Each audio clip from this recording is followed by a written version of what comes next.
Apa kabar nih? Semoga kabarnya baik-baik aja ya.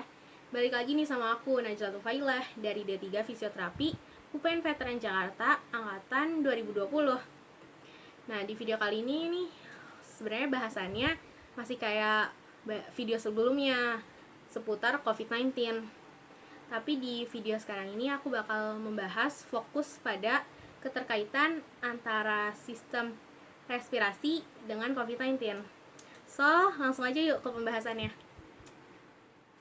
Selama ini, banyak pasien yang mengalami gangguan pernafasan, kemudian dia dikonfirmasi terinfeksi virus corona dan mengidap COVID-19. Nah, hal itu bisa terjadi karena cara kerja virus corona ini yang menyerang sistem pernafasan. Nah, oleh karena itu, mereka yang sistem pernafasannya telah terinfeksi virus corona akan mengalami kesulitan bernafas. Organ yang terinfeksi ini bisa berbeda-beda antara pasien satu dengan pasien lainnya. Masalah pernafasan tersebut bisa berpengaruh pada paru-paru, tenggorokan, dan saluran udara. Nah, dalam beberapa kasus infeksi ini tuh dampak yang diakibatkan oleh infeksi virus ini bisa menimbulkan kerusakan parah pada paru-paru. Virus tuh bekerja dengan membajak sel-sel yang ada di dalam tubuh, kemudian masuk ke dalam sel tersebut dan mereproduksi diri. Setelah berkembang menjadi lebih banyak, virus akan menyebar ke sel-sel baru yang ada di daerah sekitar sel tempat ia tinggal. Nah, makanya nggak heran nih jika sebagian pasien COVID-19 ini menunjukkan gejala-gejala yang berkaitan dengan sistem dan saluran pernafasan. Misalnya tuh kayak ada batuk atau nafas yang pendek-pendek.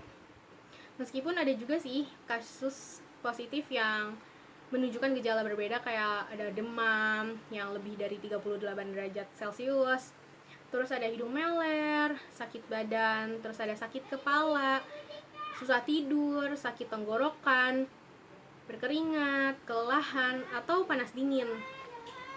Nah, gejala-gejala ini nih akan terus terjadi pada tubuh penderita hingga tubuh bisa mengalahkan virus corona yang menjangkit. Nah, ada salah satu nih namanya pneumonia. Itu adalah salah satu penyakit komplikasi yang bisa disebabkan oleh virus corona. Nah, komplikasi ini terjadi saat virus telah menginfeksi satu atau kedua paru-paru seseorang. Kantung udara kecil yang ada di dalam paru-paru itu bisa terisi dengan cairan atau nanah yang menyebabkan penderita kesulitan bernafas. Terus, siapa sih yang lebih beresiko terkena COVID-19 ini? Itu ada di kelompok usia lanjut dan kelompok orang-orang yang memiliki penyakit lain. Kayak penyakit lainnya itu bisa menambah tingkat keparahan infeksi virus corona ini. Nah, ada beberapa penyakit nih yang masuk dengan kategori penyakit lain yang bisa berdampak pada keparahan infeksi virus corona ini. Kayak ada penyakit jantung, diabetes, paru-paru, ada HIV, dan ada asma. Terus hal yang juga bisa terjadi pada pasien COVID-19 ini yang tengah mengandung.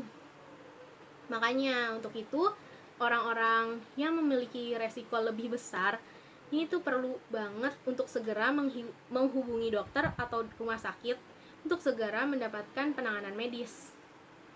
Nah, itu kenapa COVID-19 tuh berkaitan banget sama sistem pernafasan.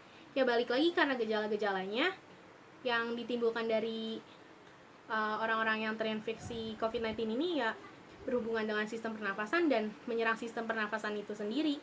Ya kayak seperti paru-paru dan tenggorokan. Jadi, kita harus tetap patuhi protokol kesehatan yang ada nih. Terus kita sering-sering nih cuci tangan atau gunain hand sanitizer. Terus kita pakai masker kalau misalnya keluar rumah.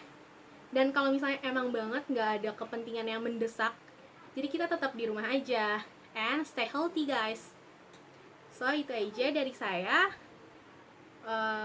Terima kasih sudah mendengarkan. Dah, assalamualaikum warahmatullahi wabarakatuh. Dadah.